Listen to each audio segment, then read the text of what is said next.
Hello, love. So I just want to drop a quick one for you today. I know a lot of people, desire to move down to Canada, and they find it quite hard because of the immigration programs that are available. They don't want to go through the express entry. They feel like it takes time. They can't meet up with the points, and other point-based systems that, the provinces have and all of that.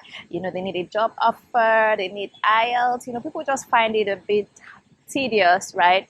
And they really desire to move down to Canada. So I now thought of a way that you can move down to Canada, to live, to work, get your permanent residency, get your citizenship without having to go through the express entry, without having to go through any provincial nominee program, without having to write IELTS, without having to get a job offer.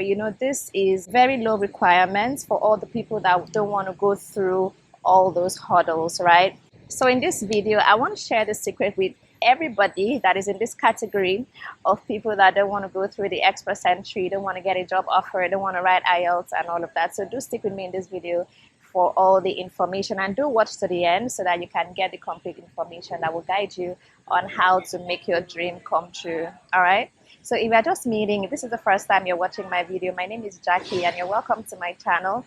I'd recommend you subscribe to the channel and also turn on the post notification bell, because my channel is the best place where you can get all the information you need about how to migrate abroad to several countries, like not just Canada, like the UK, Netherlands, Germany, Japan, just name it, every country around the world. I have videos on my channel on how you can make that happen. And I do update my channel like every day with relevant information. So if you want to migrate, you really need to stick to my channel. So do subscribe and turn on your post notification bell. And also let me know in the comments if you're watching my video for the first time. I always have something special for my first time viewers. So do let me know in the comments if this is your first time of watching my video. And also to my returning subscribers, you guys are so special to me. Thank you for all the support. Thank you for always coming back to watch my videos, for all the shares, for all the comments, the likes. I do appreciate all the support. It means the world to me. Thank you so much. Okay, so let me share the information with you guys, right? So if you're finding it hard to move down to Canada to settle, right, and it seems like you're not eligible for the immigration programs that are available. By the way, if you want to see the different immigration programs that I have on my channel, I have it in a playlist up here, so you can check out either here or here. So you can check out the link up there, and you're going to see a playlist where I have all the content on Canada, the different immigration programs, like if you want to move to Alberta, to Manitoba, to Saskatchewan, New Brunswick, I have all of them on my channel. Different programs, the ones that you need a job offer, the ones you don't need a job offer. And I also have something for refugees. So if you're on refugee status anywhere in the world, or you've filed for asylum, whatever your case may be, and you're in any country around the world, Canada has this particular program for you. So do check out the video so you can know how to move down to Canada if you're currently on an asylum or refugee situation in any country. So Canada has this immigration law that allows for visitors to settle, in the country, right? So you can come into Canada on a visit visa, a tourist visa, and then you get to settle in the country, right? So this is legal. It's announced by, Canadian immigration. And this started, I think, in 2021. That is when it first started. And it was announced to last for 2 years, which was supposed to end in February of 2023. But due to the labor shortage in the country, there is labor shortage, and it's not easy for employers to hire foreign talents in Canada, because they have to go through so many paperwork. They have to go through the LMIA, the Labor Market Impact Assessment. It's very tedious for employers in Canada to hire from overseas, even though there is so much shortage in the country. And that is why the Canadian government had to open up the pool for employers within the country by allowing them to also hire from tourists. And I do have a favor to ask, okay? This is very important to me. I really appreciate it if you can give this video a thumbs up, that is a like. So just hit the like button that is under this video, please. It means the world to me. Thank you so much.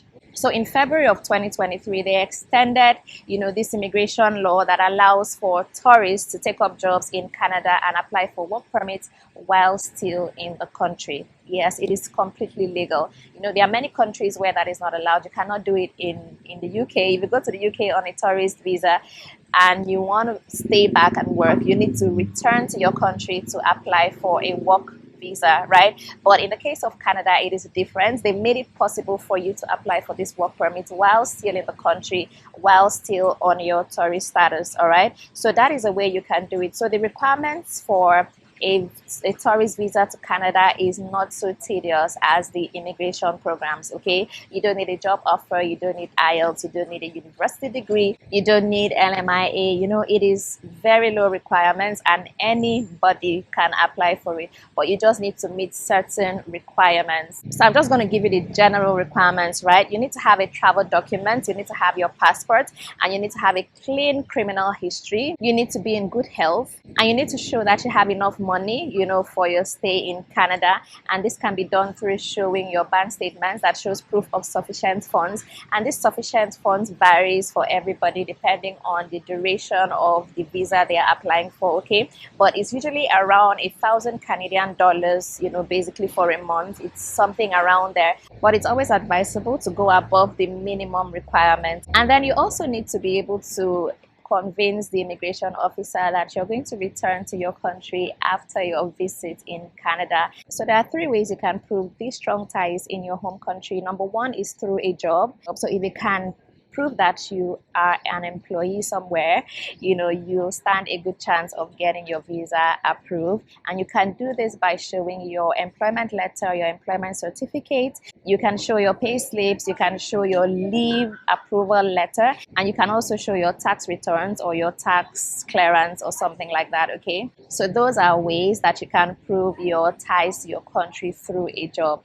And you can also prove this through family ties. If you're married or you have, family in your home country that you're leaving behind, that is a way to prove that you're going to come back, to your family. And you can also do this through financial assets. If you have lands or houses in your country, that's a proof that you're not going to dump them, right? You're going to return to your country.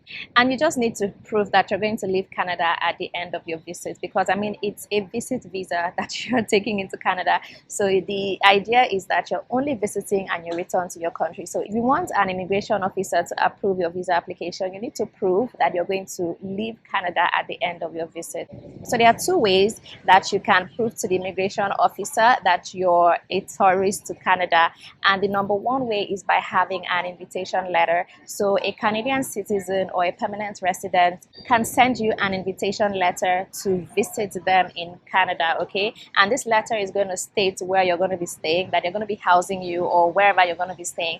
And they can also, say that they're going to take care of you while you're in Canada by way of providing for you, paying your bills and all of that. So that is 1 way of doing it. So if you don't have anybody in Canada that can send you an invitation letter, it doesn't mean you're doomed. There is another way you can prove your tourist status, and you can do that by having a return flight reservation, and you can also do that by having hotel reservation as well. And then you can even go the extra mile to book tours and things like that in Canada, just to prove that you're going to Canada as a tourist. And you're going to be needing a travel itinerary. One of the documents you need for your travel is a travel itinerary that states, your daily activities in Canada, right? So if you say if you're applying for a 1-month visa, for example, you need to have a travel itinerary that states what you're going to be doing for 1 month, your daily activities, where you're going to visit and things like that, right? So that is very important. And you also need a cover letter, which can be called a motivation letter, that basically states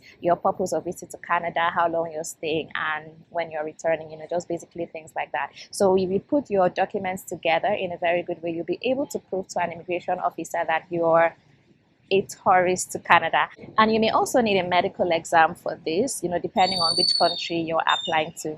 So when your tourist visa is approved, you travel down to Canada and then you take it upon yourself to look for a job. So once you land Canada, you just hit the ground running, you look for a job, because there are so many LMIA jobs, like many visa sponsorship jobs as they call it. But these jobs are available to people that are on ground, people that are in Canada. There are so many of them that don't even require a university degree. They don't require experience, like care jobs. There are so many kind of jobs like that that have LMIA. I see them online all the time, but they always insist that you must be in Canada to take up those jobs. Okay, so when you get to Canada as a tourist, you can get those jobs. Just find any job. It may not be like your dream job or anything, but you can just get a job that has LMIA, so you can apply for a work permit. So once you have a job offer in Canada, you go ahead to apply for a work permit that will allow you to work in Canada. Now you're not working on the tourist visa. You need to apply for a work permit, and when you get the work permit, you start your new job. So you can see that this way, it's kind of easy, yeah, because you don't need a job offer, you don't need IELTS, you don't need, it's lower requirements and it's more achievable. So let me know in the comments if this is a route that you would love to take down to Canada, and I could do another video that could really break it down more, give you more details on how to package your application in a way that is going to get you a favorable response. So let me know in the comments if you're interested in this, and then I could do more videos. So let me just know generally what you think about this video. I really love to read from you in the comment section, and do give this video a like. Don't forget to do that, and subscribe to the channel if you've not done that already, so you can be seeing more videos when I post them. Thank you so much for watching this video to the end. My name is Jackie, and I will see you in my next video.